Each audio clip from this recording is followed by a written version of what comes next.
y para nosotros compartir nuestras reflexiones con los amigos hondureños y amigas hondureñas. Es un placer permanente, ¿no? Bien, el día de hoy vamos a desarrollar, como decía Lourdes, un conversatorio.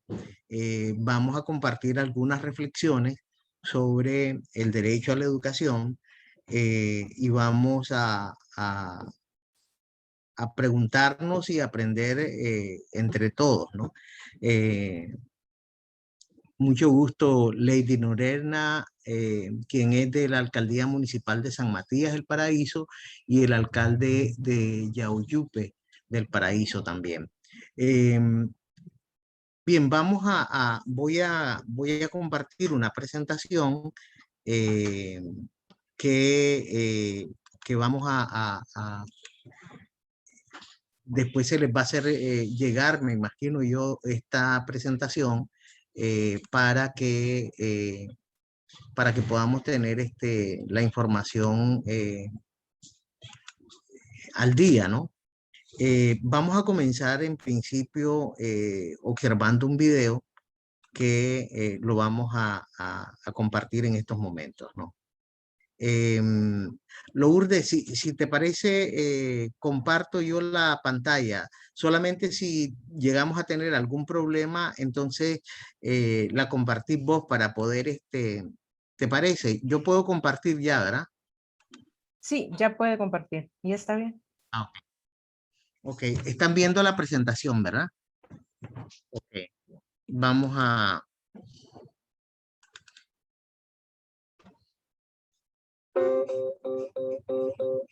¿Se escucha? Como personas, todos y todas tenemos una serie de derechos que deben ser garantizados por los estados.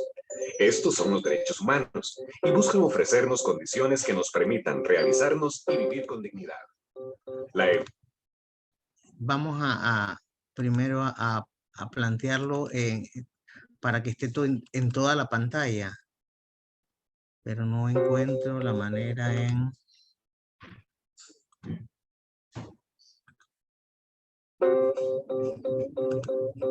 Como personas, todos y todas tenemos una serie de derechos que deben ser garantizados por los estados. Estos son los derechos humanos y buscan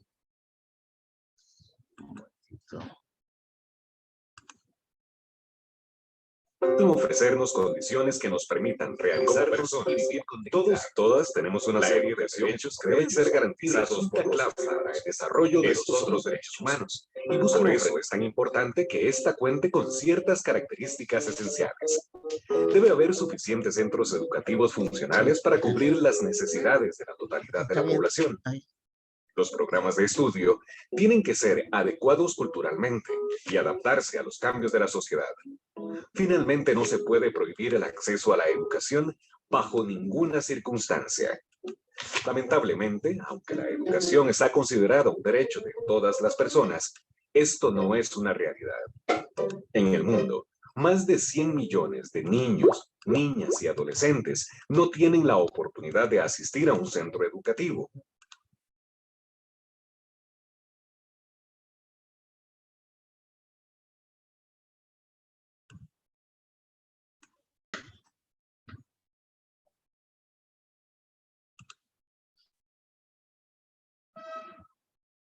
Parece que vamos a volver a presentar la imagen. Como personas, quiero asegurarme todos y todas que tenemos una serie de derechos que deben... que ustedes escuchan la presentación. Escuchan y ven clara la presentación del Así video. es, se escucha y se Sí, ve buenos claro. días, sí se escucha. Ok. Disculpen, entonces, ahora sí vamos a recomenzar con... ser garantizados por los estados. Estos son los derechos humanos y buscan ofrecernos condiciones que nos permitan realizarnos y vivir con dignidad. La educación es uno de ellos y resulta clave para el desarrollo de los otros derechos. Por eso es tan importante que ésta cuente con ciertas características esenciales. Debe haber suficientes centros educativos funcionales para cubrir las necesidades de la totalidad de la población. Los programas de estudio tienen que ser adecuados culturalmente y adaptarse a los cambios de la sociedad.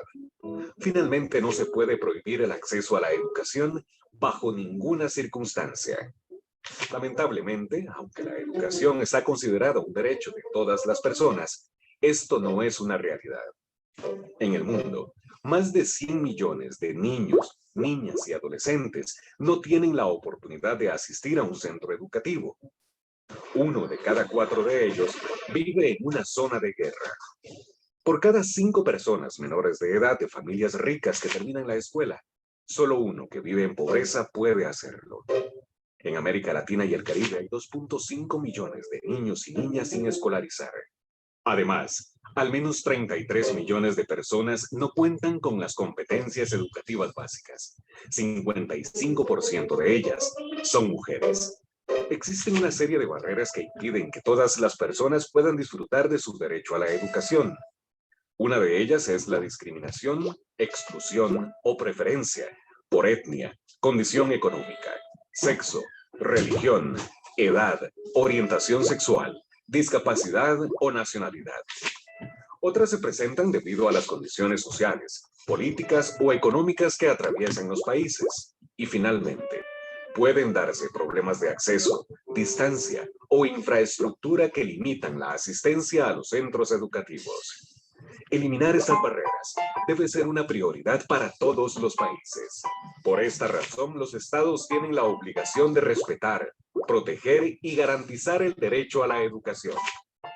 Respetar significa no tomar medidas que estorben o impidan el disfrute de este derecho.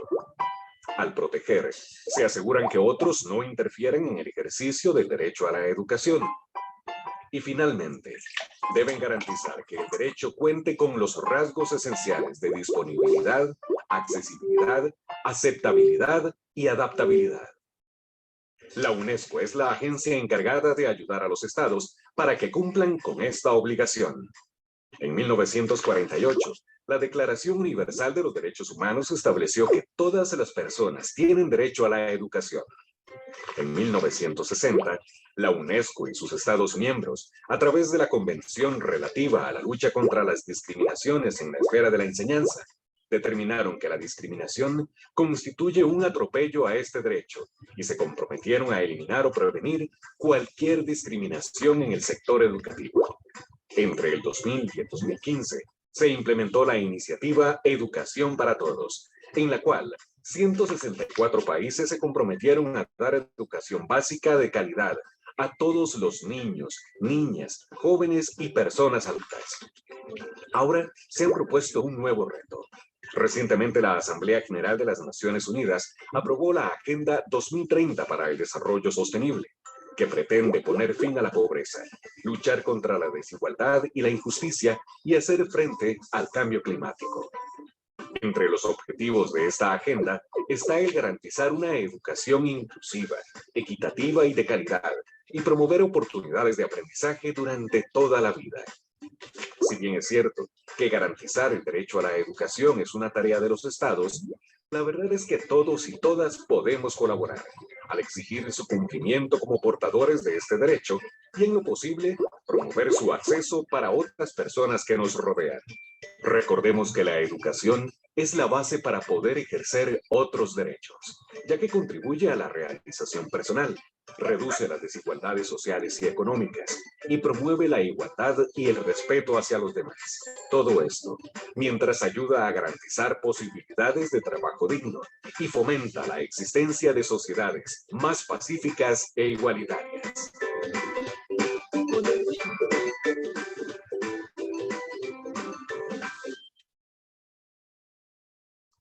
Como pudieron observar en el video que estábamos compartiendo, en él se mencionan algunas calidades o algunas características fundamentales del derecho a la educación. En principio, hay que decir que el derecho a la educación surge antiguamente, pero no era reconocido como un derecho, sino como un privilegio. Hay que decir que hubo una época en que se puede caracterizar en la historia del derecho a la educación como la etapa o la fase de negación del derecho. Es decir, la época en que todas las personas, en la época antigua, solamente tenían derecho a la educación las personas que tenían acceso a libros o que tenían acceso a maestros. En esta época, no todas las personas tenían el derecho de recibir algún tipo de instrucción. Eh, en la comunidad primitiva, por ejemplo, la instrucción se hacía a partir de la generación, de generación a generación por vía oral. La educación se transmitía por los adultos hacia los niños. Pero ya cuando empiezan a existir maestros de tipo comunitario o maestros que estaban encargados de tener talleres o de tener escuelas de pensamiento, escuelas de reflexión, ahí en esa parte no todos los niños, no todas las personas tenían derecho a la educación. De hecho, las primeras bibliotecas del mundo fueron bibliotecas privadas, porque los libros eran tan caros producirlos, confeccionarlos, que solamente los reyes, aunque no supieran leer, tenían libros en sus palacios, ¿no? De manera que la lectura, el acceso al libro, era un privilegio que solamente tenían los integrantes de las cortes, ¿no? Posteriormente, en la Edad Media, cuando ya la Iglesia católica fundamentalmente empieza a dar apertura y crear escuelas donde ya pueden asistir igual no todas las personas, sino aquellos que tenían el privilegio y las posibilidades económicas de asistir a una escuela, eh, eh, igual se mantiene un derecho limitado, un acceso limitado a las escuelas que eran por lo general escuelas privadas. El concepto de escuela pública aparece ya muy tarde, finalizando la Edad Media, y aparece con el Estado moderno, con los Estados-nación, donde empieza a aparecer la salud como un servicio público y la educación como un servicio público. Todavía no está confeccionada como un derecho. En esta parte, o en esta parte de la historia del derecho a la educación, ahí le denominamos que es la parte en la primera parte era de negación, la segunda parte es un acceso limitado y discriminatorio a la educación, porque solamente podían asistir a las escuelas un sector de la sociedad. Cuando ya aparece la escuela pública, aparece confeccionada como un servicio en muchas ocasiones. Ese servicio que brinda la escuela o que brinda el Estado no está preparado para garantizar que todos los niños o que todas las personas pudieran acceder a la educación. Hubo épocas en América Latina donde solamente asistía a las escuelas, aunque fueran públicas, solamente el 30% de la población. En la actualidad, todos los países de América Latina andan entre el 90 y el 95% de acceso a la educación. Es decir, todos los niños que deben de estar en la escuela, el 96% de ellos asisten a las escuelas públicas. Honduras y Nicaragua, que tienen estadísticas bastante parecidas en cuanto a acceso a la educación, tienen entre el 94 y el 96% de acceso generalizado a las escuelas. Pero esto, y ahora es considerado la educación no como un servicio público, sino está considerado como un derecho humano. Pero ¿qué cosa es el derecho humano a la educación? ¿Cómo se concibe el derecho humano a la educación? Hay que decir que y aclarar que a pesar de que en la actualidad hay un cuestionamiento serio a la educación en todo el mundo, es decir, se está cuestionando mucho si la educación que nosotros tenemos si la educación que se brinda en todo el mundo, en los países altamente desarrollados como los países en desarrollo, se está cuestionando si esta educación vale la pena, si esta educación sirve para algo. Hay un pensador norteamericano que escribe mucho sobre educación, Noam Chomsky. Dice que la educación que actualmente existe en el mundo es una educación que no da para más. Es una educación que eh, que ya no sirve, que ya no es capaz de brindar las capacidades o habilidades que son necesarias para para que los estudiantes o para que los beneficiarios de la educación puedan resolver los problemas de la vida cotidiana. En muchas ocasiones se cuestiona, por ejemplo, que hay una serie de saberes o una serie de aprendizajes que no contribuyen en nada a el proceso de socialización posterior. La idea es que la educación debe de cumplir, como decía UNESCO en el informe Delors. Hay un señor que se llama Jacques Delors, que elaboró los saberes para la educación moderna del siglo XXI, y entonces cualquier sistema educativo debe de responder a lo siguiente. Comparto la siguiente pantalla.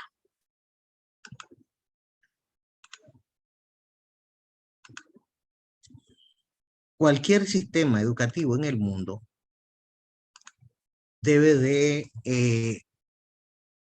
sentarse sobre los siguientes pilares.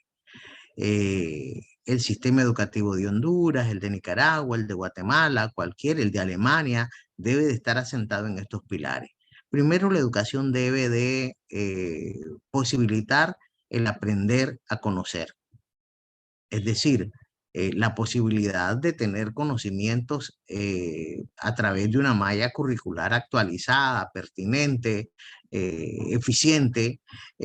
Luego se debe de aprender a hacer. Es decir, que los estudiantes sean capaces de resolver problemas cotidianos. Es decir, cuando nosotros le decimos o le enseñamos en primaria al estudiante que sepa leer, que sepa escribir, que sepa hacer las operaciones básicas, sumar, restar, dividir o multiplicar, este conocimiento que se adquiere o que adquieren los estudiantes es para resolver problemas de la vida cotidiana. Es decir, tenés que agenciarte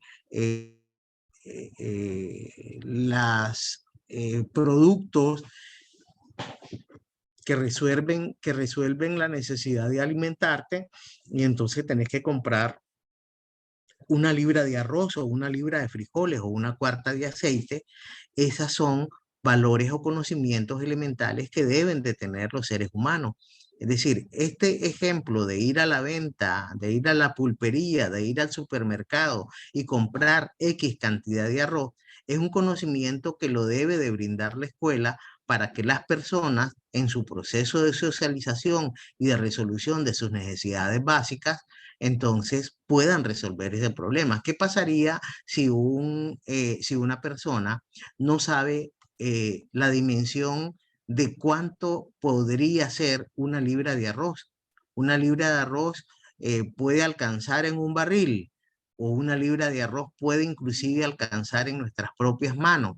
Lo que quiero decir es que aprender a hacer es previo el conocimiento de qué cosa es una libra, que tiene 4 onzas, que tiene 16 onzas, que esa libra más o menos en volumen podría ser un poco más de un vaso o de una taza, o 2 tazas pueden conformar una libra, o si vas a comprar una cuarta de aceite, eso significa que o un litro de aceite, eso significa que más o menos el conocimiento que te dan en escuela debe de permitirte valorar o dimensionar cuánto es un litro, de manera que si alguien te da medio litro y vos estás comprando o pagando 1 litro, efectivamente este conocimiento a la hora de hacerlo o de aplicarlo te permite reclamar que te están dando una cantidad menor a la que vos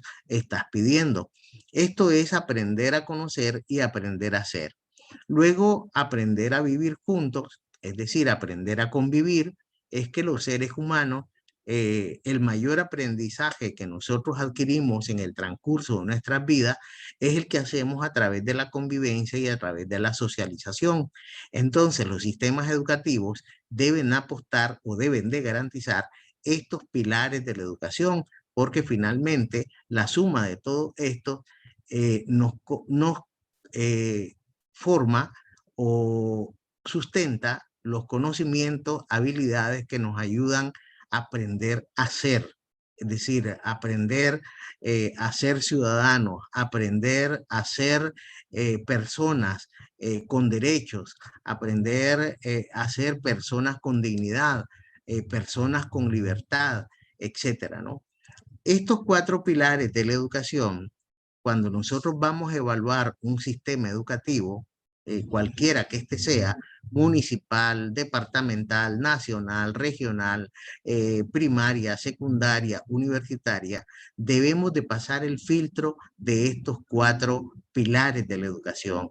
La educación nos permite aprender a conocer, nos permite aprender a hacer, nos permite aprender a convivir y nos permite aprender a ser ciudadanos en libertad y ciudadanos con dignidad.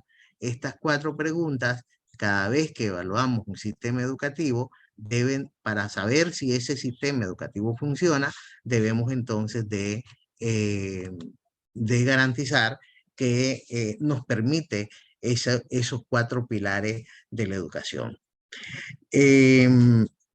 Luego que la educación ha venido evolucionando y después de que se negaba el derecho, luego se permite de manera limitada, pero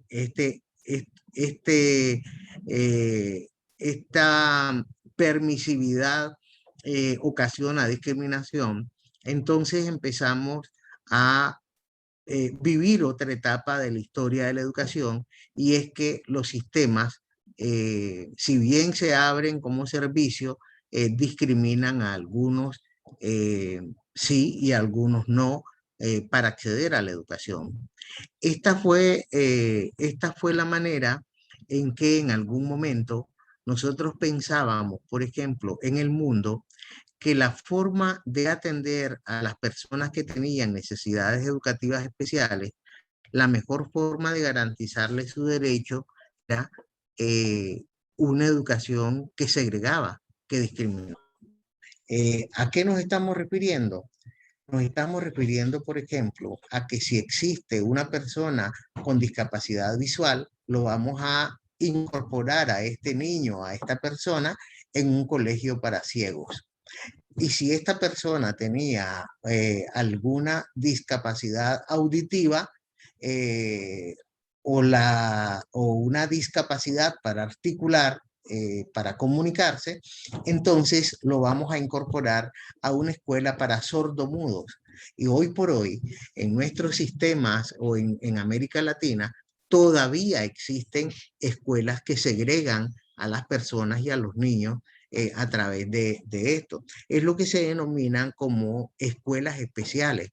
Si bien constituye un avance importante porque se reconoce las necesidades educativas especiales, el asunto es de que de alguna manera discriminábamos porque considerábamos que ellos deberían de recibir la educación, sí, pero deberían de recibirla en otros ambientes. Es como que es una manera suavizada o más bien es el pensamiento que fundamentó la existencia de la segregación en la educación cuando funcionaban algunos sistemas de apartheid o sistemas de discriminación racial. El hecho de que, ok, las personas negras tienen derecho, de raza negra tienen derecho a la educación, sí, tienen derecho a la educación, pero que asistan a sus colegios. que asistan los blancos a escuelas para blancos y los negros a escuelas para negros. Y eso fue una parte de la historia de la educación y se justificaba. Y los gobiernos hacían escuelas públicas, pero hacían escuelas públicas para blancos y hacían escuelas públicas para negros, ¿no? Luego se rompe con esa idea absurda de que hay que segregar y entonces pasamos a integrar a las personas a sistemas educativos o a escuelas que ya son integradoras, pero que todavía no son inclusivas. Entonces decimos, a ver, ¿los niños sordomudos tienen derecho a la educación? Sí. Y entonces los metemos los incorporamos a una escuela especial. No, hay que incorporarlos a la escuela regular, pero entonces ubicamos al niño dentro del aula de clase, pero lo ubicamos al niño como adorno en el aula de clase. Él no hace parte de los procesos de aprendizaje, no es protagonista activo de los procesos de enseñanza-aprendizaje que se desarrollan en esa aula de clase. Y ahí la diferencia entre integrar e incluir, porque la inclusión va más allá de la incorporación física a las clases. La inclusión, la educación inclusiva, es más que integrar. Es integrar al niño físicamente en la escuela, en el aula de clase, pero además de eso, hay que hacer partícipe a los niños del proceso de enseñanza-aprendizaje. Esto es lo que Katarina Tomaszewski, esta era una señora que fue relatora especial de Naciones Unidas, denomina como las 4 A de la educación, que vamos a observarla en estos momentos.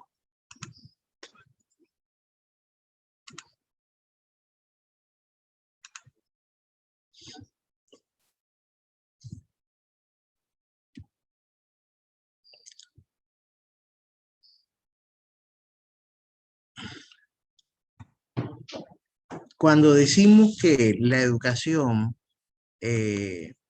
no es cualquier educación la que debemos de recibir, dice Katarina Tomaszewski que deben de haber algunas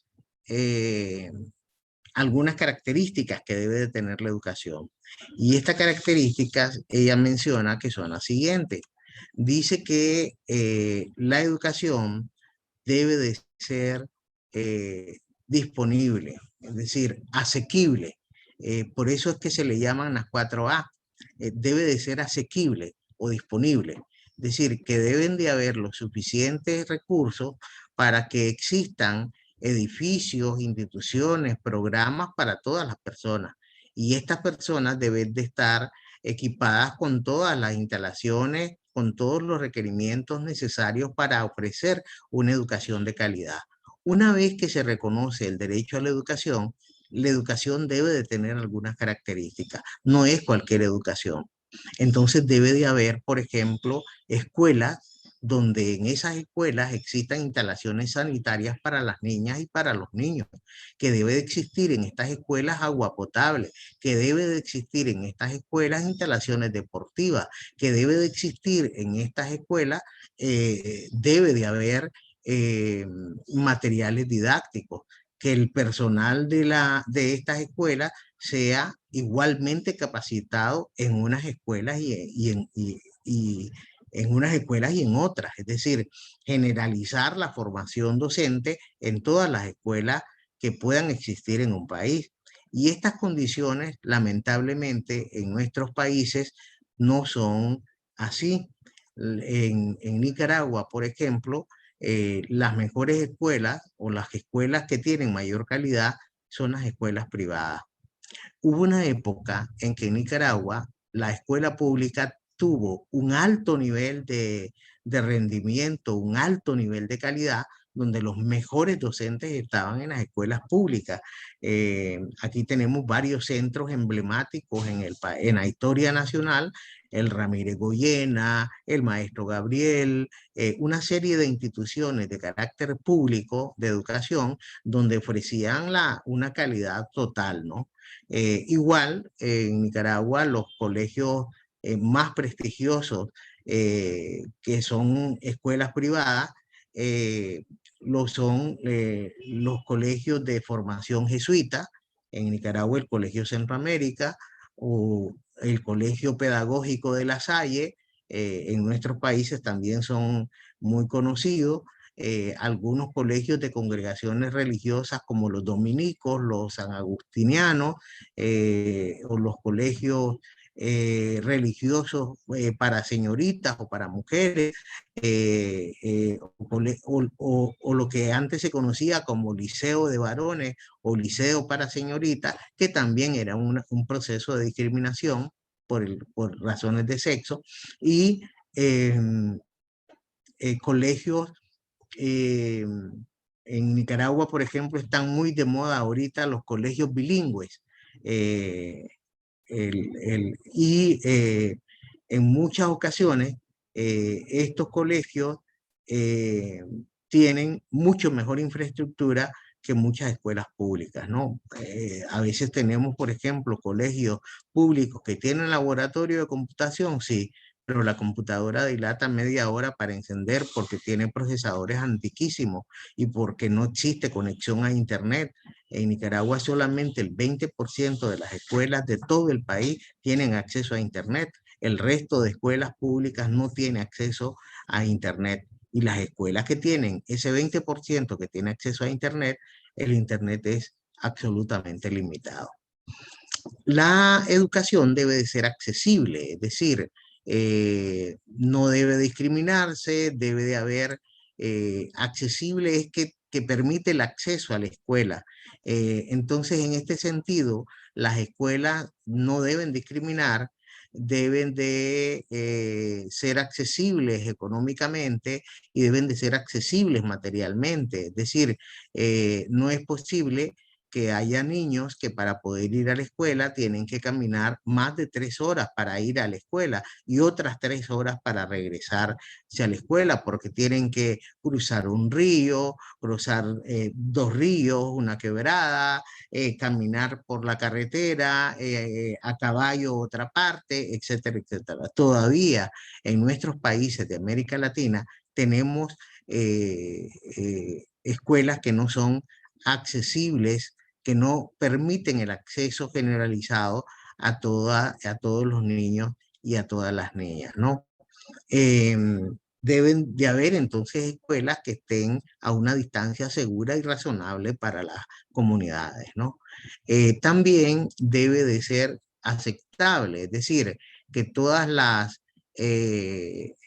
que la educación que se ofrece sea reconocida por la familia, por los padres de familia, porque tiene programas de estudio que son adecuados, apropiados, según la consideración de los padres. Hay que recordar que el derecho a la educación, si bien es un derecho de todos, en el caso de las niñas, niños y adolescentes, la representación legal para este derecho lo tienen los papás y las mamás, fundamentalmente las mamás, porque son las que se dedican a la atención y al seguimiento de la formación de los niños y las niñas, ¿no? En este también hay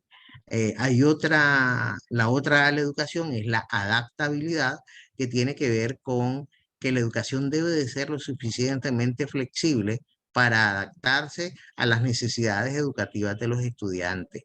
No es que el estudiante se debe de acoplar a la escuela, es que a la escuela debe ser capaz de adaptarse para recibir a todos los niños y a todas las niñas, independientemente de su necesidad educativa especial. Siendo así las cosas, hay que decir ya qué cosa es el derecho a la educación. El derecho a la educación es un derecho fundamental de todos los seres humanos que les permite adquirir conocimientos y alcanzar así una vida social plena. El derecho a la educación es vital para el desarrollo económico y social de las sociedades, pero lamentablemente esto todavía no es así. Decimos que la educación tiene un carácter habilitante. ¿Qué cosa es eso? Que la educación permite el goce y disfrute de otros derechos. Si nosotros, es decir, si nosotros tenemos derecho a la educación, esto va a permitir que tengamos derecho a otros derechos. Por eso le llamamos que tiene un carácter habilitante la educación, ¿no? Porque cuando existe derecho a la educación, el derecho a la educación abre las puertas al mundo laboral, abre las puertas al mundo social, abre las puertas a la esfera científica, abre oportunidades para el desarrollo integral de las personas. Por eso es de que uno de los derechos más importantes de la niñez y la adolescencia lo constituye precisamente el derecho a la educación.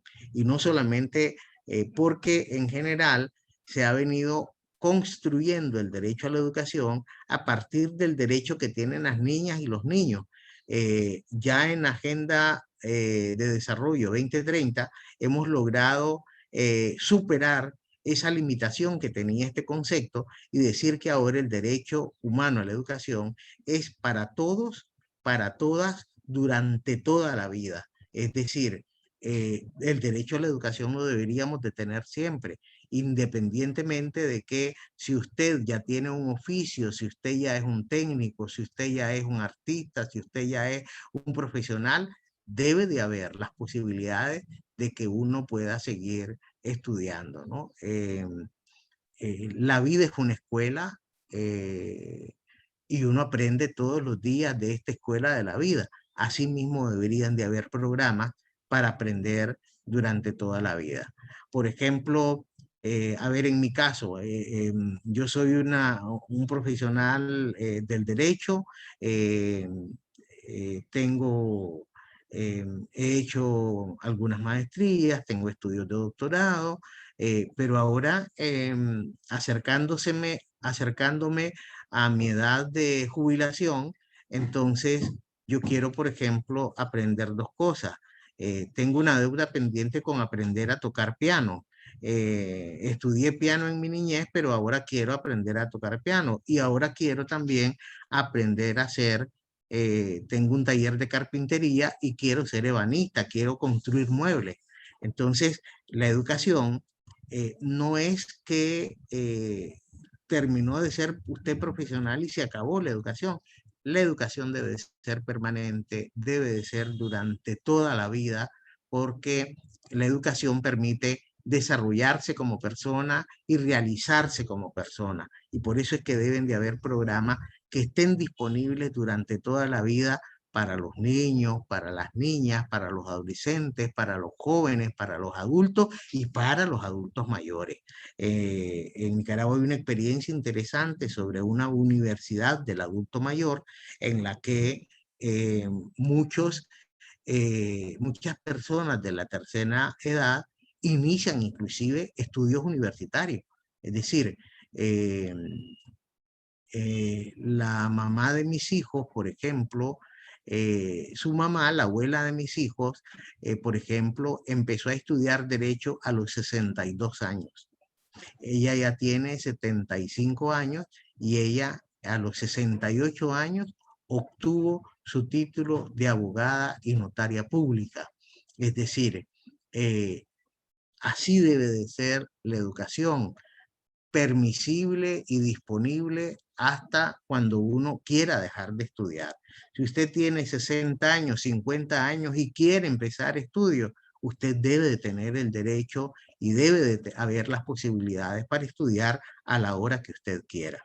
Por eso es que la educación es un derecho humano y no es una concesión graciosa del Estado. El derecho humano a la educación es un derecho inherente, es decir, es un derecho que nace con las personas, que lo tienen las personas por el hecho de ser personas. Y se acabó. No hay que hacer mayores revisiones o mayores argumentaciones. El derecho humano a la educación es inherente a las personas porque es necesario para tenerlo solamente el hecho de ser persona. Y se es persona desde que se nace hasta que se muere. Entonces debe de haber servicios educativos o el Estado debe de garantizar el derecho a la educación desde que uno nace hasta que uno muere. ¿Qué implica el derecho humano a la educación? Implica la educación primaria, gratuita, obligatoria y universal, enseñanza secundaria, educación superior accesible para todos, enseñanza básica para quienes no han completado su educación, oportunidades de formación profesional y habilitación laboral. Por ejemplo, si usted es carpintero, debe de haber cursos que le permitan profesionalizarse como carpintero. A esto se le llama, por ejemplo, cursos de habilitación laboral o habilitación profesional. De manera que si usted es un maestro, si usted es un constructor, un albañil y quiere ser un maestro de obra, entonces usted debe de tener la posibilidad de tecnificarse y adquirir un mayor nivel de formación para mejorar su calidad de vida, ¿no? Debe de haber, el derecho a la educación implica sistemas de becas, condiciones materiales adecuadas para todos, debe de haber calidad homogénea para todas las escuelas, es decir, debe de existir un mínimo de calidad que deben de tener todas las escuelas, un mínimo y un máximo, es decir, no se puede permitir, a ver, podemos permitir escuelas sin pizarra, o escuelas sin pupitre, o escuelas, ¿cuáles son los mínimos que debe de tener una escuela? Hace algunos años en Nicaragua circuló una foto muy impactante, ¿no?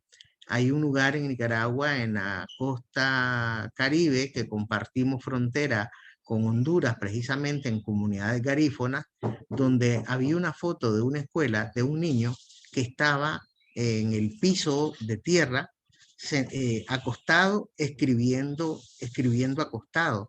Y esa era una escuela comunitaria. Entonces deben de haber condiciones mínimas para que exista un nivel de formación mínimo para todas las personas. Es decir, debe de haber una calidad mínima para poder desarrollar el proceso de aprendizaje. No se puede permitir que existan escuelas que no tengan esas condiciones mínimas elementales para poder desarrollar un proceso de aprendizaje. Por ejemplo, es permisible que existan escuelas donde las niñas no tengan acceso a letrina, donde no existen o escuelas donde no existan condiciones mínimas de seguridad. Es permisible que existan escuelas donde el tráfico de estupefacientes está a la orden del día y efectivamente más bien los niños cuando asisten a la escuela no les permiten desarrollar los procesos de aprendizaje de manera natural.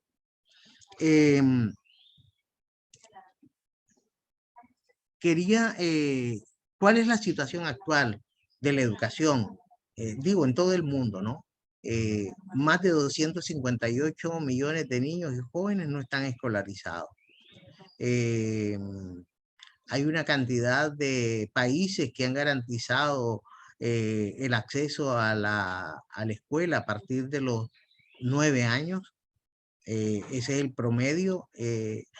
Por suerte, América Latina ha avanzado sustantivamente y tiene servicios educativos a partir de los 6 años de edad, pero no todos los países del mundo han garantizado, por ejemplo, la educación para todas las personas de manera gratuita.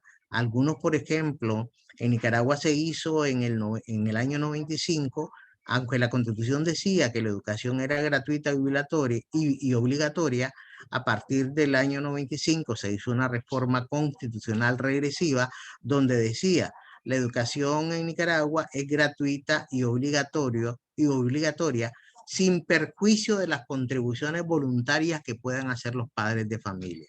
Esto dio inicio a justificar que los colegios empezaran a exigir de manera obligatoria las contribuciones voluntarias de los padres de familia, de tal punto que la escuela pública inclusive empezó a establecer un arancel de contribución voluntaria. Entonces, la educación gratuita ya no era gratuita, porque de manera obligatoria se establecía una contribución voluntaria. Vean qué ilógico o qué contradictorio era esta contribución voluntaria, porque si no dabas la contribución voluntaria, los niños no podían hacer los exámenes. Entonces ya no era voluntaria, sino que se había establecido el inicio de lo que se conoce como la privatización del sistema de educación pública en el país. Y no es que la educación privada sea mala y que nosotros no apostemos a respetar y a promover la educación primaria. Esto se considera como una consecuencia accesoria del derecho a elegir las escuelas. Cada quien puede elegir si mis hijos van a entrar a estudiar a una escuela pública o si van a estudiar a una escuela religiosa porque me encanta la espiritualidad ignaciana o la espiritualidad franciscana y quiero que mi hijo estudie o mis hijos estudien en un colegio franciscano, de espiritualidad franciscana. Si mi hijo es adventista, quiero que estudie en un colegio adventista, etcétera, ¿no? Entonces, aquí se garantiza también, y es parte del derecho a la educación, la elección de una escuela de su propio interés. Si la educación es un derecho humano, si la educación es inherente a las personas, entonces debe de haber las posibilidades de que se garantice el derecho a la educación. Y el primero que debe de hacerlo es el Estado. Por eso es que en el video que vimos inicialmente, el Estado debe de proteger, de garantizar y de respetar el derecho a la educación. Esas son las tres actitudes que debe de tener el Estado. El Estado debe respetar, debe proteger y debe de garantizar el derecho a la educación. No basta con que el Estado diga la educación en nuestra república es libre e igual para todos, pero no hace absolutamente nada para invertir en educación de calidad, no hace nada para formar a los maestros, no hace nada para instalar canchas deportivas en los colegios o laboratorios, etcétera, etcétera, ¿no? Entonces, aquí el Estado debe de tener una labor de garantía. ¿Cuáles son los mayores retos en la tarea de garantizar el derecho a la educación en el mundo? En principio, hay que proporcionar de verdad educación gratuita y obligatoria.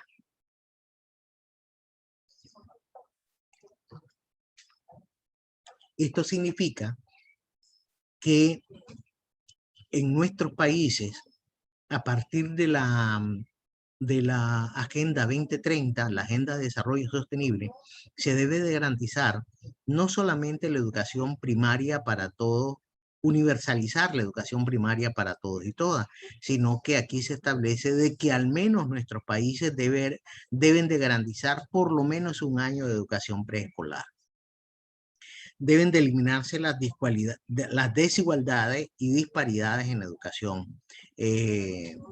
Disparidades y desigualdades que puedan ser en razón de género, en razón de etnia,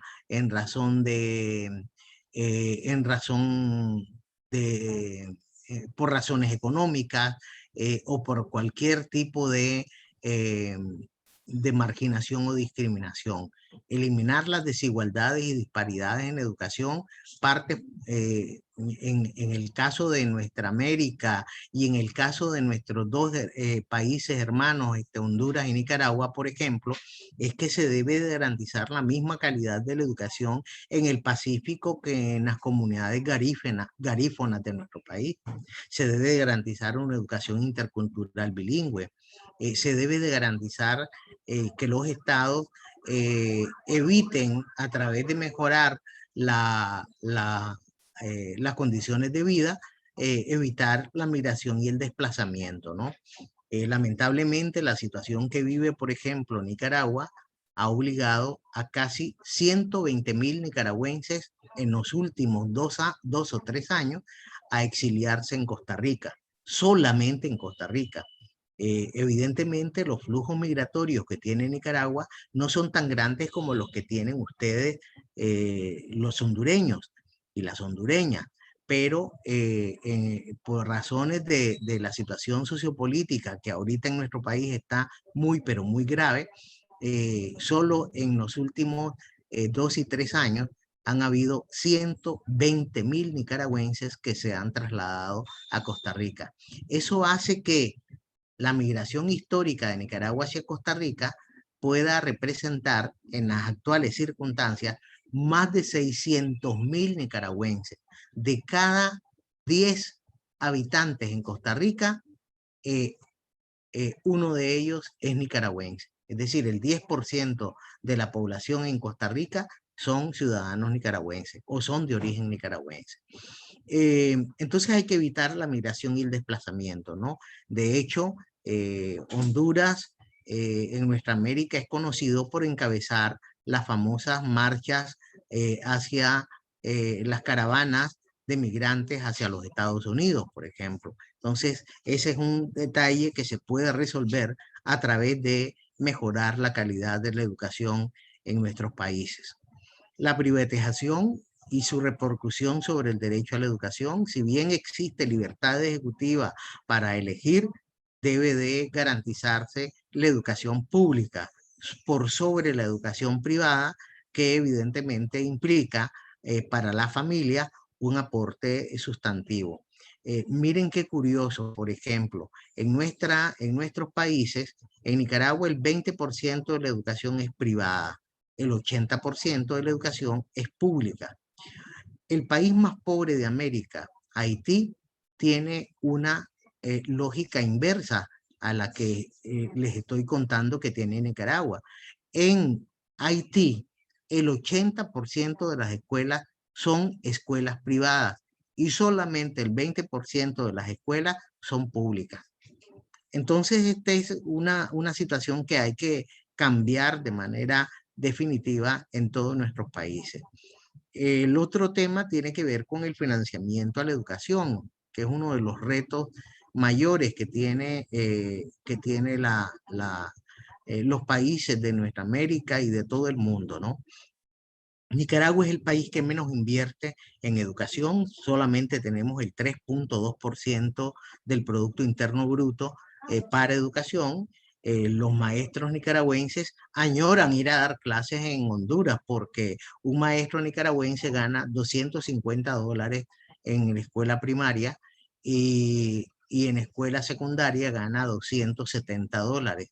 Esto es bastante menos que lo que ganan los colegas docentes de Honduras, ¿no? Entonces eso tiene que ver con el tema de los docentes, que es uno de los mayores retos que tiene la educación en nuestra América y en el mundo, que es el tema de la calidad y la valoración de la profesión docente. Hubo una época en nuestros países donde en los pueblos, en las comunidades, habían 4 personajes o 3 personajes importantes: el alcalde, el juez, el cura y el maestro. Eran, por decirlo así, las autoridades más apreciadas en nuestras comunidades.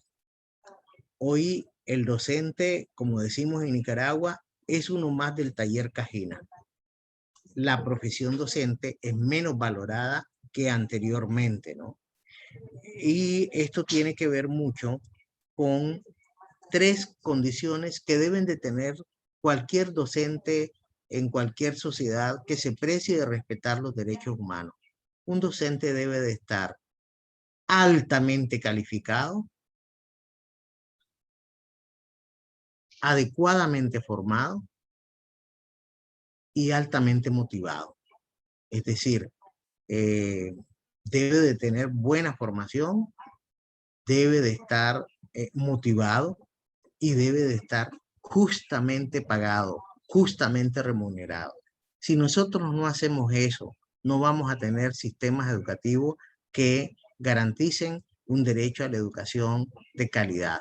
Podemos tener derecho a la educación, pero el derecho a la educación no es cualquier educación. Es una educación de calidad, es una educación pertinente, es una educación es una educación significante, es una educación que permita que los estudiantes les enseñemos a convivir, a hacer, a conocer y hacer, ¿no? Y a ser personas con dignidad, y es lo que muchos de nuestros sistemas educativos no están logrando en nuestra América y particularmente en Honduras y en Nicaragua. Dejo de presentar para dar espacio a este conversatorio o a aclarar dudas, aclarar eh, elementos que nos permitan profundizar en, en este conversatorio, en esta discusión. Muchas gracias.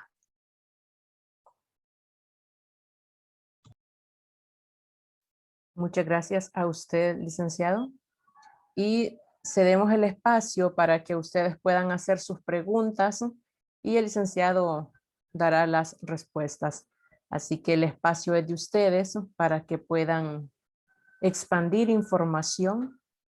Sabemos que a través de los trabajos, del trabajo que ustedes realizan, tienen bastante información sobre educación y cómo está realmente la educación en cada uno de sus municipios y cuáles han sido la labor que ustedes han realizado para que ésta se mejore. Así que este es el espacio para que puedan expresar y hacer sus preguntas. O también pueden compartir sus propias reflexiones sobre el derecho a la educación, sus propias experiencias que contribuyan a enriquecer este conversatorio sobre el derecho humano a la educación. Aportes, o a lo mejor tienen puntos de vista distintos al que yo pueda tener. Recuerden que nosotros trabajamos bajo el concepto, tanto el Foro Dakar como a propósito de los 100 años de un maestro latinoamericano de mucha influencia en el mundo, que se llama Paulo Freire. Nosotros trabajamos con esa concepción. Todos sabemos algo, todos ignoramos algo.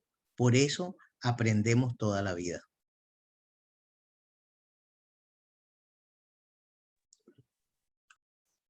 Buenos días, les saludamos de Guayape Olancho, Carlos Mejía, de la municipalidad.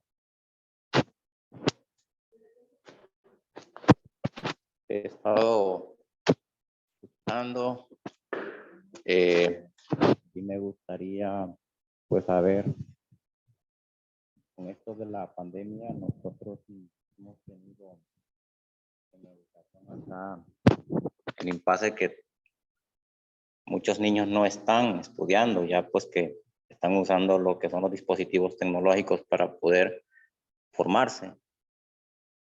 Me gustaría preguntar si esa es educación de calidad o con este confinamiento pues estamos como estancados ahí, congelados, o se debe repetir esos años de clases, porque tenemos entendido pues que acá que el estudiante pues aprende más viendo y haciendo. Entonces no garantiza lo que es la educación de calidad.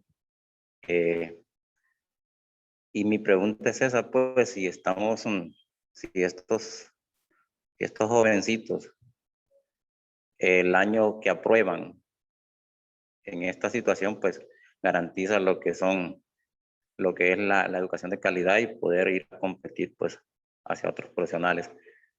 Me gustaría que me aclararan eso, si definitivamente pues el Estado va a tomar como en consideración eso.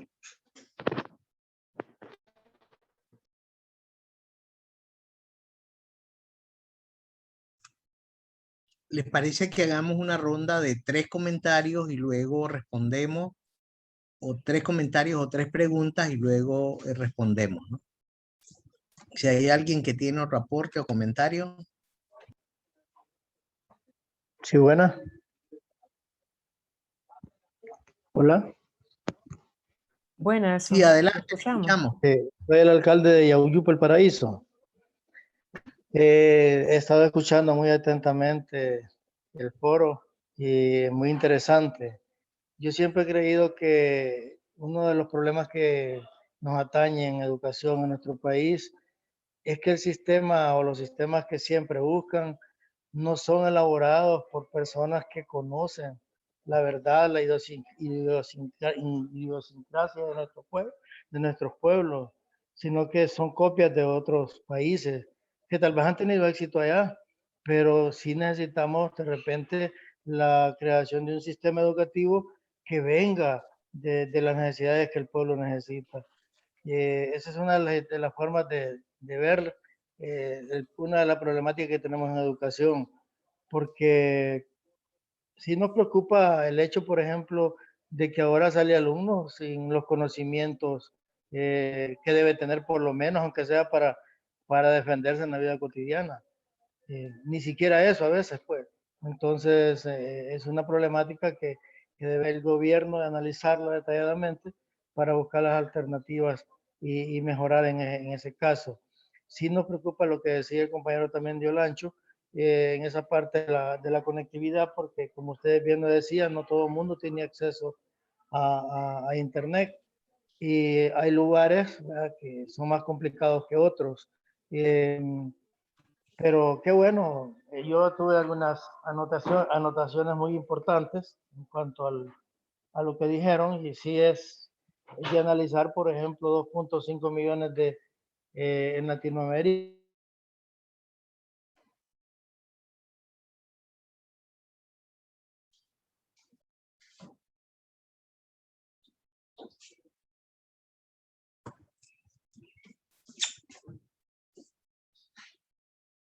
¿Cómo está? Bien. Creo que el alcalde de Yauyupe tuvo problemas de conexión. Y sí, parece que se frizó la conexión con el alcalde. Sí.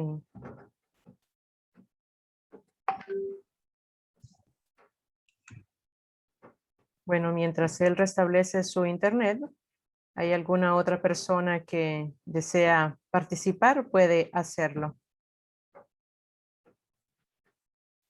Muy buenos días. Yo estoy en el municipio de Aguas. Mi nombre es Charles Stohausen, departamento de Gracias a Dios. Ingresé tarde por problemas de conexión, así que no pude captar bien de qué concretamente se trataba. Pero sí tengo un criterio con respecto a la educación. Y es que debido a la pobre preparación de nuestros educadores, transmitimos muy mala imagen, porque los jóvenes ahora salen a veces de secundaria y no saben leer y escribir. El otro día tuve la oportunidad de ver da pena a veces ver eso. Entonces, yo creo que la base está grave. Y yo recuerdo, en 1963 yo ingresé a la escuela de Mixta Manuel Bonilla en Puerto Cortés, La Laguna. Y le digo que yo salí ya en el 64, yo ya escribía y leía. Entonces, ¿cómo es posible que ahora terminemos la primaria? Yo he aplazado a un hijo mío por falta de lectura. Y les he dicho, no lo pueden pasar, porque esa es una política de Estado que creo que fallamos. Que pasamos en la realidad, no han aprobado nada. Esa es mi inquietud. ¿Cómo se hace para tener una educación de calidad si yo voy a llegar a ser un profesional mediocre?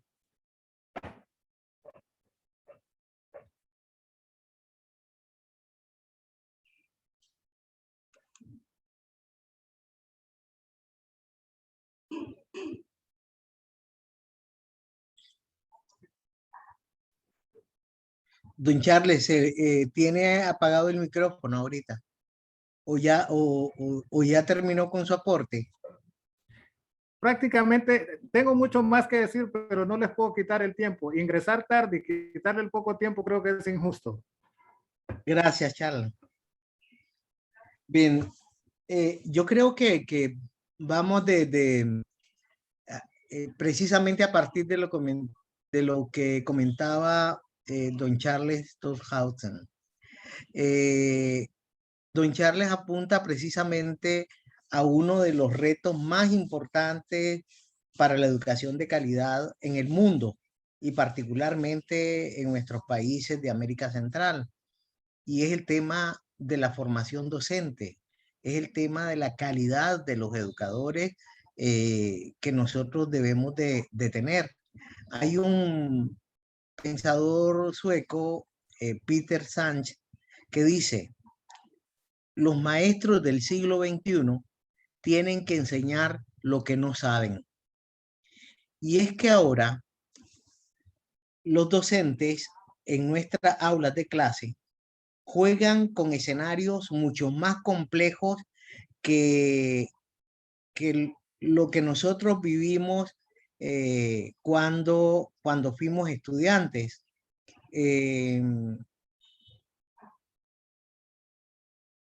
Porque esa autoridad que nuestros maestros tenían, que era una autoridad incuestionable, ahora es un escenario mucho más complejo porque en muchas ocasiones el maestro se ve confrontado con la tecnología. Es decir, vamos a suponer que un maestro tiene un lapsus y dice que la guerra contra William Walker, que libramos los pueblos de nuestra América Central a partir de 1854, tiene un lapsus y dice que fue en 1902 la guerra contra William Walker. Inmediatamente un muchacho que tiene un dispositivo electrónico y googlea cuándo fue la guerra, le pide a San Google cuándo fue la guerra contra William Walker, entonces, y le da el dato y mayor información, entonces la autoridad del maestro, cuando este es corregido por el estudiante, se ve minada su propia autoridad, ¿no? Pero entonces, lo que apunta la observación que hace don Charles es definitivamente una preocupación sustantiva para que nosotros podamos tener educación de calidad. Si nosotros no formamos bien a los maestros, si nosotros no les pagamos lo suficiente a los maestros, si nosotros no motivamos a los maestros, si no reconocemos su labor, nosotros vamos a estar cada vez más lejos de esa educación de calidad y definitivamente apuntar a los saberes que necesitan tener nuestros estudiantes a la hora de enfrentar los desafíos de su vida, de su propia vida académica, ni siquiera los problemas de la vida cotidiana. Es decir, y eso lo observo yo cuando cuando yo recibí el título de bachiller hace algunos años, hace muchos años, ¿no? Yo ya tengo 55 años. Resulta que cuando yo recibo el título de bachiller, yo recuerdo que me senté en una silla en mi casa y leía una y otra vez mi título de bachiller en ciencias y letras. Y lo leía y lo volvía a leer, casi me lo quería aprender de memoria porque yo me sentía tan orgulloso de mi título de bachiller que yo creí que con ese título yo podía conquistar el mundo.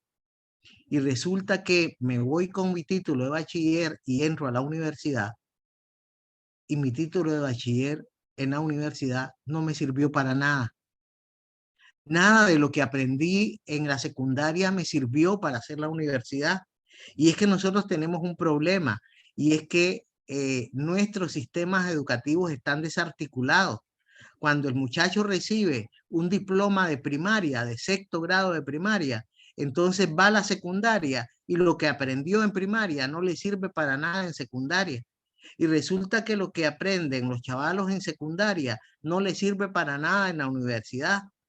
Y resulta que en la universidad el chavalo empieza a estudiar, por lo general 4 o 5 años en la universidad, empieza a estudiar ingeniería electrónica y resulta que el chavalo cuando recibe el título, el joven cuando recibe el título de ingeniero en electrónica, los conocimientos que él obtuvo ya fueron superados hace algunos años por el avance vertiginoso de la tecnología. Es decir, él estudió y practicó ingeniería electrónica con procesadores de 4ª generación y en 2 años, 3 años han aparecido 4 generaciones nuevas de computadoras. Entonces,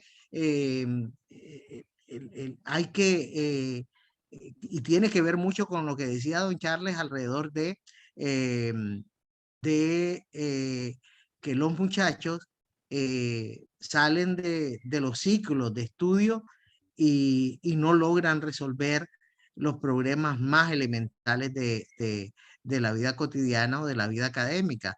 ¿Cómo es posible que un estudiante de 4º, 5º, 6º grado no sepa leer y escribir? Y ahora con esto de la tecnología, si le sabe leer y escribir, sabe leer y escribir mal, ¿no? Porque ahora el uso de los dispositivos electrónicos inclusive han pervertido el idioma porque ya no se dice por qué, sino XQ. Ya no se escribe por qué completo, ¿no? Se escribe ahora una X y una Q, y eso significa por qué. Y entonces han venido a introducir nuevos símbolos y nuevas morfología en el idioma que hace complejo el asunto. La otra inquietud que tenía don Carlos de Olancho era el tema de cómo en tiempos de pandemia existe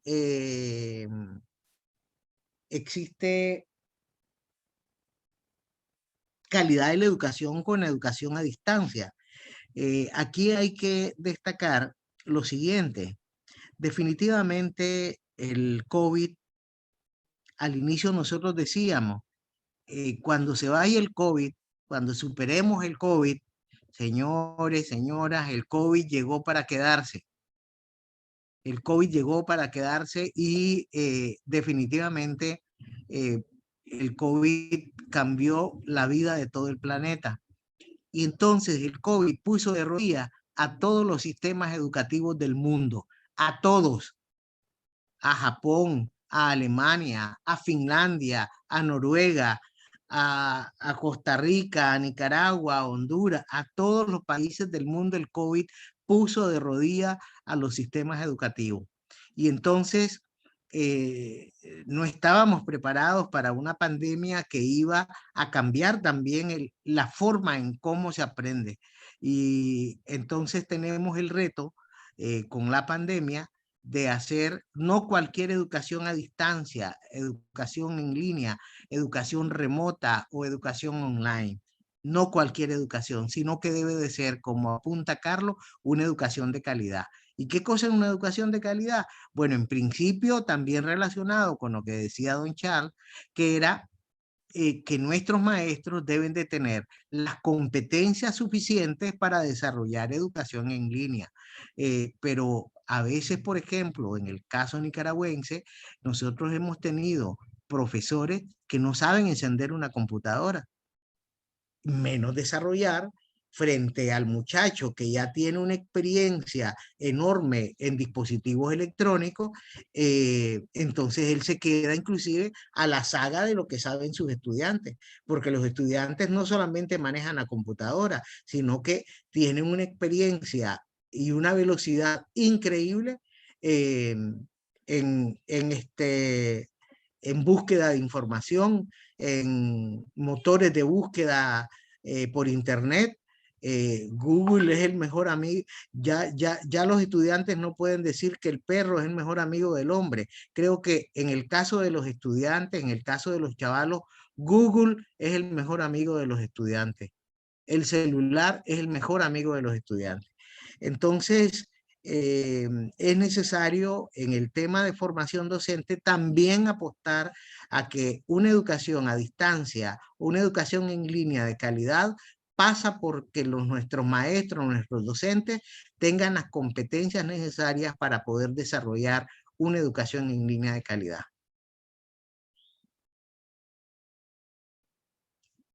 Ya está con nosotros el alcalde de Yauyupe, ¿verdad? Que también sus reflexiones alrededor Es correcto. sí, apuntan precisamente a mejorar y a plantearnos desafíos importantes, ¿no? Yo creo que ningún municipio, ningún estado por sí solo puede resolver los problemas educativos que tenemos en la actualidad. La única manera en sacar adelante la educación de nuestros países, de nuestras sociedades, es que haya una articulación de todos los sectores involucrados. Creemos que los municipios deben de tener mayores competencias en educación, pero sin que eso signifique que el Estado abandone sus responsabilidades. Hay una expresión que aparece en nuestra Constitución que dice así: la educación es una función indeclinable del Estado nicaragüense. Es decir, mientras exista articulación entre las alcaldías, entre las iglesias, entre las organizaciones de sociedad civil, entre el Ministerio de Educación, etcétera, esto no debe de significar que el Estado abandona sus propias responsabilidades. Y entonces la educación, si bien el Estado es el principal responsable, también es una responsabilidad compartida con todos los sectores involucrados en una sociedad y en una comunidad. Si hay algún otro aporte, dejo la facilitación para que lo URDE nos pueda seguir acompañando y facilitando este espacio para saber cuánto tiempo más tenemos. Sí, licenciado Jorge Mendoza. Si me permite. Ah, sí, don Charles. Sí, sí, yo quería aportar una última cosa que yo he venido pensando a través del tiempo. Yo digo que en la escuela nosotros vamos a aprender a leer y a escribir. Sumar, restar, multiplicar y dividir. A utilizar poleas y palancas y lo demás lo aprendemos en la calle. Alto, sea mi grado. Cuando yo salgo, hago eco de las palabras del interventor que dijo: estamos totalmente desactualizados cuando terminamos. Entonces, esa base de leer y escribir, multiplicar, restar, sumar y dividir, y usar poleas y palabras hace la gran diferencia en nuestro éxito o nuestro fracaso en la vida. Ese es mi aporte. Muchas gracias, don Charles. ¿Alguien más quiere participar? Veo que tengo las cámaras abiertas de la alcaldía de Guayape, Olancho.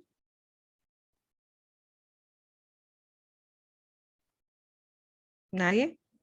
Bueno, yo en primera quiero agradecerle al licenciado Mendoza por estar aquí y compartir gran experiencia que él tiene en la Defensoría del Derecho Humano por la educación. Escuchando su exposición me acordaba en mis tiempos de estudiante, allá muy lejos, en otra época, ¿verdad? Donde cuando estaba en la escuela, mis padres tenían que hacer un esfuerzo enorme para comprarme un libro de lectura, que tenían que ahorrar 2, 3 meses para comprarme aquella historia que tenía que leer en la clase de español. Y se los agradezco.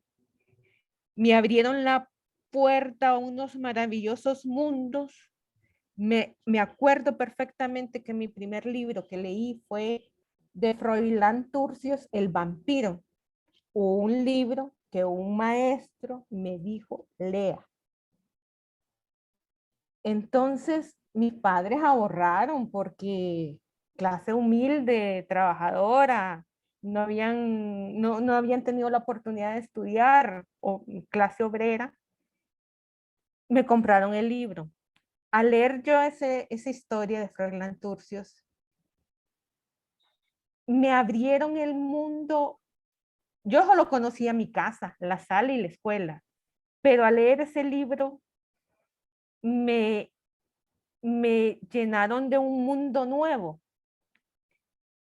Ahora, cuando yo hago este trabajo en Defensoría de Derecho a la Educación y me voy a aquellas escuelas, por ejemplo, en la zona de fronteriza con Nicaragua, zona fronteriza con Guatemala, con El Salvador, que hay niños que tienen que caminar a su centro de educación 3 horas para llegar, recibir su clase, volver a caminar 3 horas para regresar a su casa. Y cuando se crean políticas desde el centro, desde una oficina que dicen que los niños tienen que estar toda una jornada completa, de la mañana, tarde, ¿qué es lo que pasa? Que es muy fácil crear políticas desde un escritorio, pero solo las alcaldías, solo los pobladores de los sectores saben si esas políticas calzan en su entorno.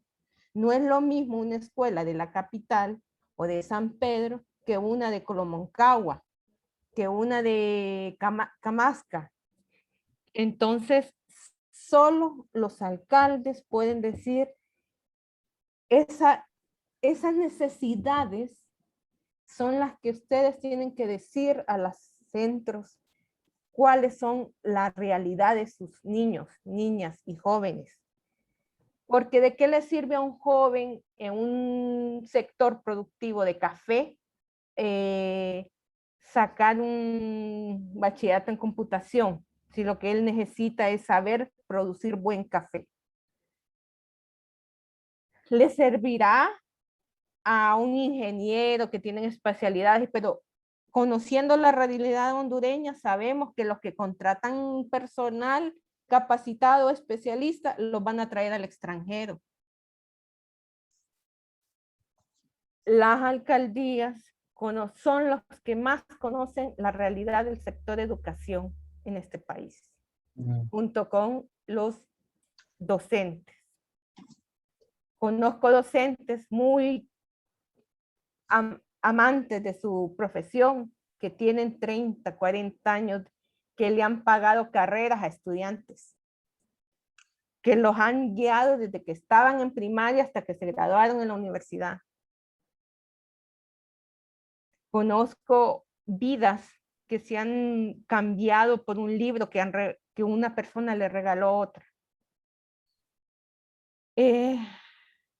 como este tema es tan amplio, podríamos estar toda una mañana, toda una tarde hablando de las reflexiones. Y aquí lo importante es que tenemos que alzar las voces para que se creen planes sectoriales, planes de zona, de localidades, que es realmente lo que se necesita en cada municipio, en cada aldea, en cada caserío de los diferentes municipios de Honduras. Yo agradezco al licenciado Mendoza por habernos impartido toda esta gama de conocimiento y de experiencia. Agradezco a cada uno de los representantes de la alcaldía, a los alcaldes, porque seamos honestos, si no es con la alcaldía, un proyecto no puedes tener en unos productos positivos. La alcaldía tiene que estar en seguridad alimentaria, tiene que estar en educación, tiene que estar en salud, tiene que estar en todos lados. Porque si no es por la alcaldía que conoce su terreno, que conoce su casa, no se pueden hacer buenos proyectos. Agradezco a todos y cada uno y bueno, agradezco al licenciado Mendoza y no sé si hubiera alguna otra participación más. Sí, me gustaría aportar un poco. Acá en el municipio de Guayape ya tenemos una línea base ya con indicadores socioeconómicos. Y el tema de educación es preocupante al llegar a una aldea y le preguntamos, ¿cuántos hijos tiene? Tengo 6. El primero es fulano, el segundo es fulano. Y así sucesivamente. Y se les pregunta, ¿estudian? Y le dice a uno, no. ¿Cuál es la razón por la cual no estudian? Una pregunta. Y nos dicen, porque los recursos económicos no nos ajustan. O porque esos recursos no los adquirimos. No tengo un cuaderno. No tenemos recursos económicos para ir y comprar esos libros, esos cuadernos. Entonces la municipalidad de acá tomó a bien en todos los años, adquirir los útiles escolares para esos niños. Pero al momento de levantar la línea base y esos indicadores nos dicen que de 4 niños, solo uno está estudiando y los otros, sus papás se los llevan a trabajar, nos dan ganas de llorar. Cuando ese derecho de la educación tiene que exigirse. Creo yo que eso no debe estar sucediendo. Por ahí escuchaba de que deberían de ser 9 años obligatorios.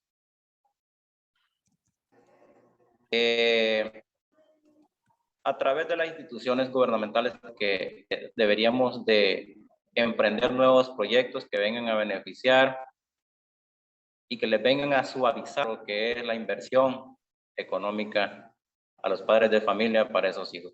No lo veo correcto yo que un padre de familia esté asumiendo la responsabilidad por si falta papel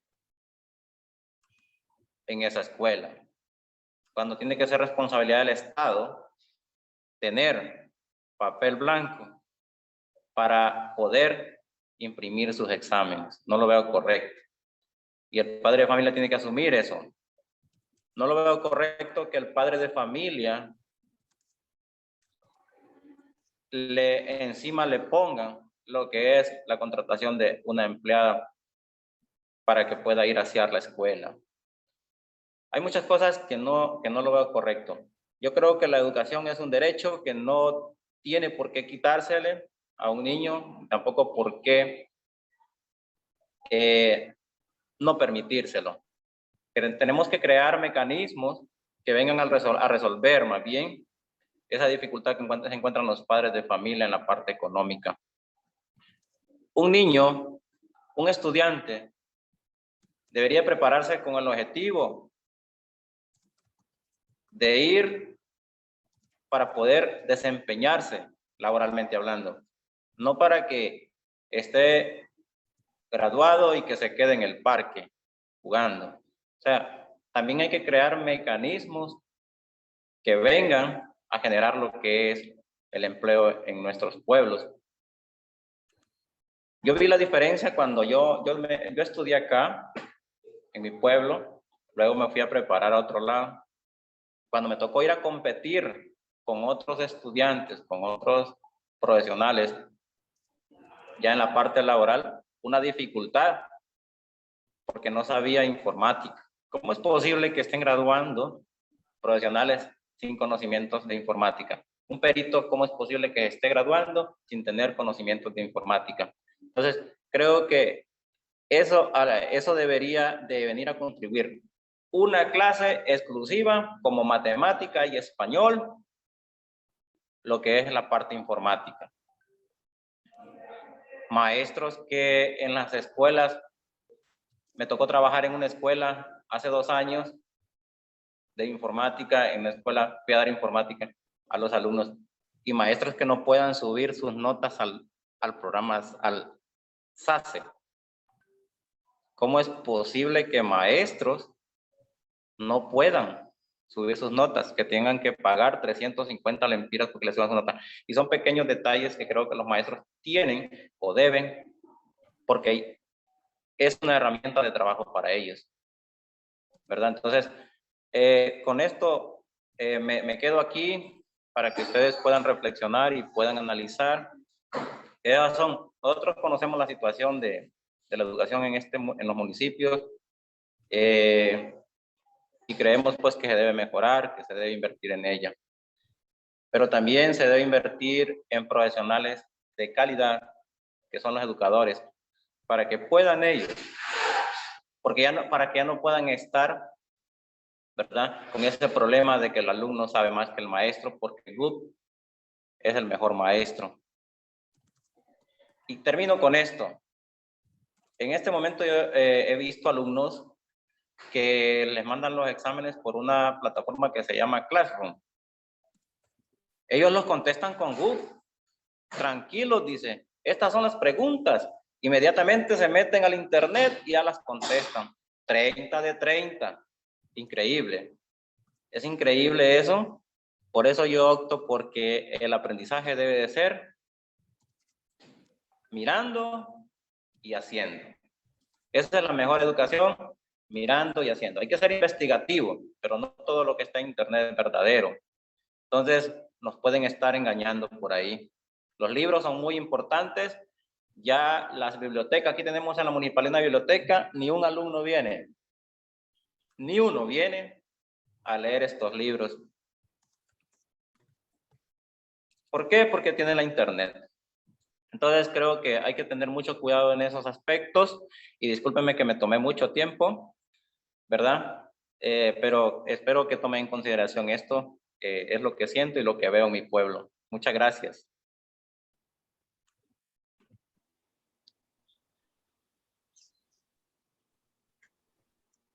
Muchas Buenos gracias días. a usted. Buenos días.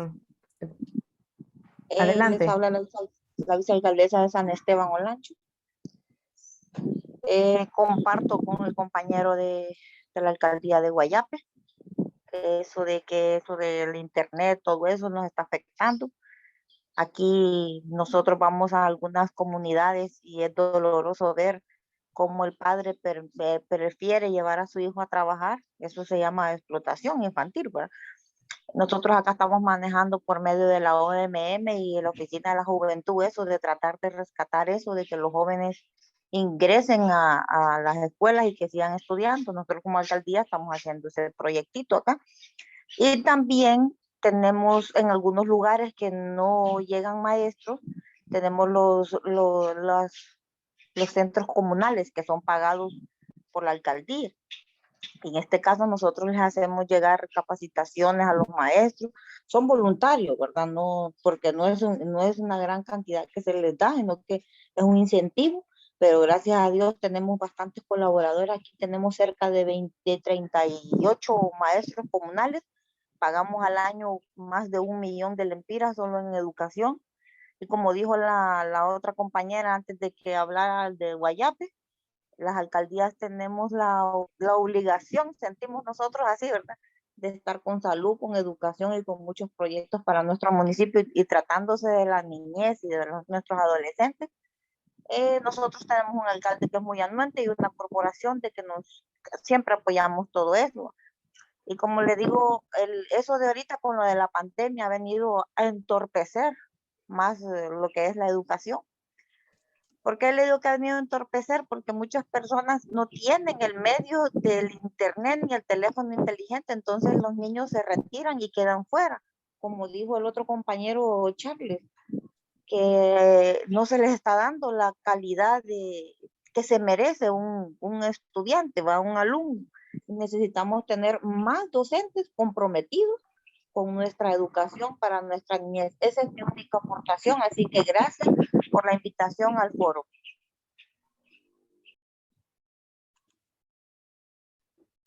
Bien, gracias a ustedes. Y si no hay ninguna otra participación más, me gustaría que las compañeras que no se han presentado abran sus micrófonos y nos puedan decir de qué alcaldía pertenecen para que se presenten ante los demás compañeros que estamos aquí y sus demás compañeros de alcaldías.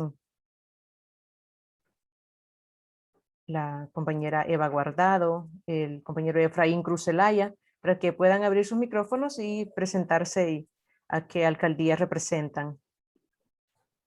Bien, buenos días, compañeros. Les saluda Eva Guardado. Soy la vicealcaldesa de aquí del municipio de Guarizama Olancho. Agradecerles por la invitación. Un foro muy enriquecido de conocimientos, y es bueno que cada día aprendamos más para poner en práctica esos conocimientos en nuestros municipios. Sabemos que ahorita la educación, pues, casi todos hablamos de lo mismo.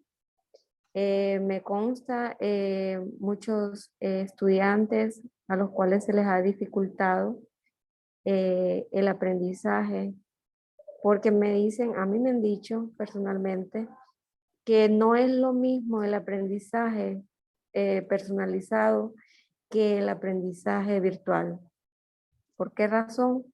Porque no todos tienen el efectivo o el medio digital para poder conectarse y así poder tener ese aprendizaje. Alumnos de excelencia académica han disminuido sus índices precisamente por ello. Entonces, miramos que sí afecta en cierta manera en la educación, y al igual también sabemos que tenemos que acoplarnos también, o sea, es un arma de doble filo, porque también tenemos que acoplarnos porque es un giro, como mencionaba el licenciado, que ha afectado no solamente a este país, sino que a todo el sistema educativo a nivel internacional. Entonces tenemos que buscar alternativas para poder solucionar esto. Entonces, crear, no sé, soluciones. En busca de ellas tenemos que ser, porque básicamente no podemos estancarnos tampoco. La alcaldía pues cuenta aquí con internet, y también se les ayuda a muchos estudiantes para que puedan venir a sacar sus fotocopias. Se les facilita también lo que es la contraseña para que puedan hacer sus trabajos también. Entonces, y aportar de esa forma un poquito, un grano de arena en lo que es a aquellas personas que se les dificulta en la parte digital. Entonces, esto creo que a nivel de municipios nos está afectando a todos. Eso básicamente.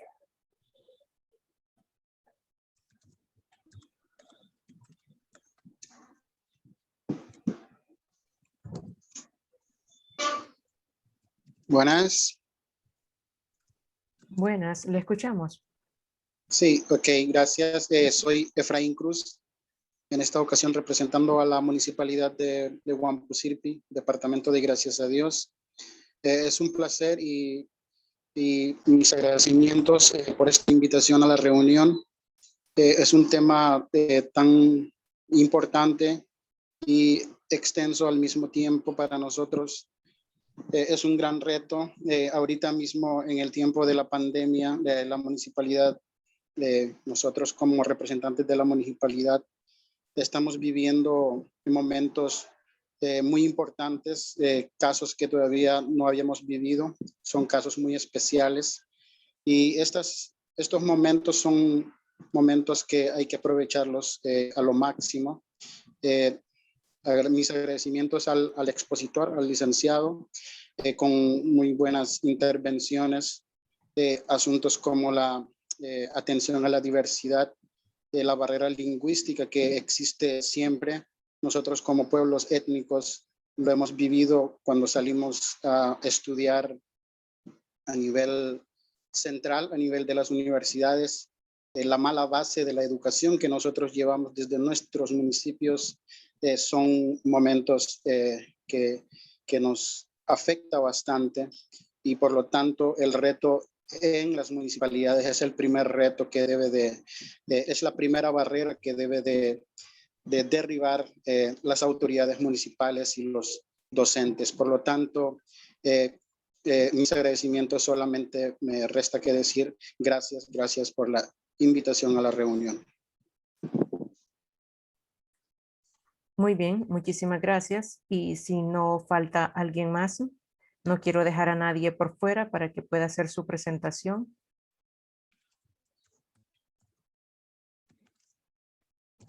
Bueno, creo que con eso damos por cerrada la reunión y voy a dejar a la ingeniera Lourdes Molina, que ella es miembro del Foro Dakar Honduras. La ingeniera Lourdes Molina hará el cierre de la reunión, de este conversatorio, de este taller. Así que, ingeniera, cedo el espacio para que usted pueda dar las palabras de agradecimiento y cierre a la reunión. Bueno, una vez más agradecerle al licenciado Jorge Mendoza por este espacio, por esta charla, por esta cantidad de conocimientos que nos otorgó y también agradecerle a las alcaldías haber respondido positivamente a la invitación del Foro Dakar, que bueno, como ustedes saben, cada momento estamos invitándolos para diferentes temáticas, siempre con el eje central de educación. Y bueno, una vez más agradecerles a todos su participación y nos veremos en la próxima. Gracias.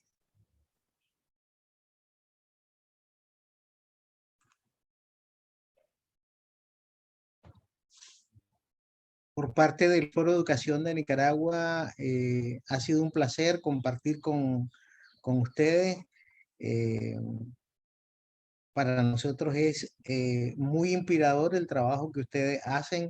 Lamentablemente ahorita las condiciones en nuestro país no nos permite trabajar con los alcaldes, con las alcaldesas y ver a ustedes, ver tanto compañero, compañera, líderes municipales que están trabajando por la educación, trabajando por sus comunidades, para nosotros es un desafío, un ejemplo enorme, ¿no? Un abrazo a todos, se cuidan y estamos siempre a la orden. Un abrazo. Gracias. Gracias, gracias y que tengan un buen día y buen provecho.